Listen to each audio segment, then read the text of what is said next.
अल्लाह के नाम से इब्तिदा है। दोस्तों, आज मैं आप लोगों के लिए केले के मिल्क शेक की रेसिपी लाई हूँ। बड़ी ज़बरदस्त सी और क्रीमी सी रेसिपी है। केला यूँ तो बहुत ही फ़ायदेमंद है।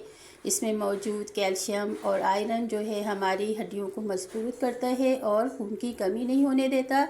और केले में पोटेशियम वाफर मिकदार में होता है जो ब्लड प्रेशर को कंट्रोल करता है और दिल की बीमारियां नहीं होने देता। जहनी तनाव भी कम होता है। यूँ तो केले की बहुत ही अफादियत है, तो इसको अपनी डाइट में, अपने खाने में ज़रूर इस्तेमाल किया कीजिए। तो आज मैं आप लोग के लिए इसकी रेसिपी लाई हूँ, बड़ी ज़बरदस्त सी केले की मिल्क शेक की, क्रीमी सी।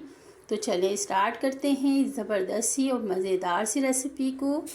तो मैंने ले लिए हैं 1.5 दर्जन के करीब केले।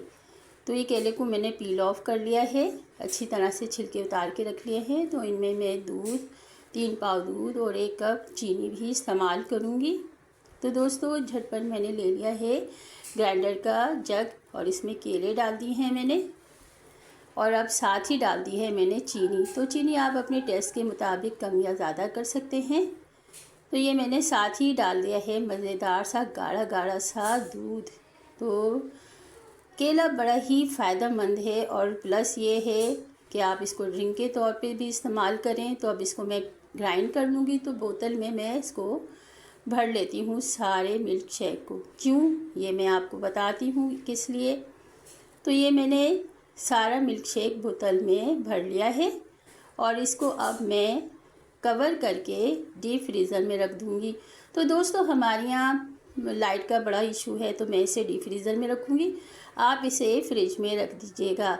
तो आप डिफरेंट स्टाइल के शरबत और मिल्क शेक्स बनाकर फ्रिज में रख दें एनी टाइम।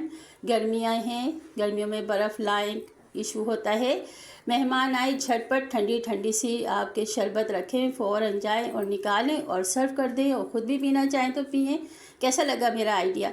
तो अब झंझट होती है कि कोई मेहमान आया, आप जाएं, फल को काटें, मिल्क शेक बनाएं, बर्फ़ कुछ लें और उसमें डालें। तो ये है मेरी शरबत।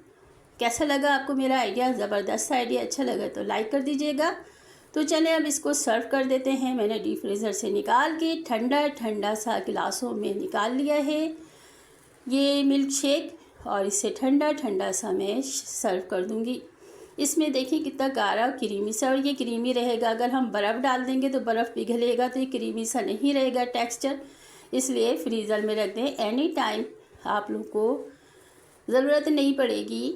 तो ये थी मेरी रेसिपी। कैसी लगी आपको? अच्छी लगी तो लाइक कर दीजिए, शेयर कर दीजिए, और जिन्होंने मेरा चैनल सब्सक्राइब नहीं किया है सब्सक्राइब कर दीजिए। मिलते हैं एक और अच्छी सी रेसिपी के साथ। अल्लाह हाफिज़।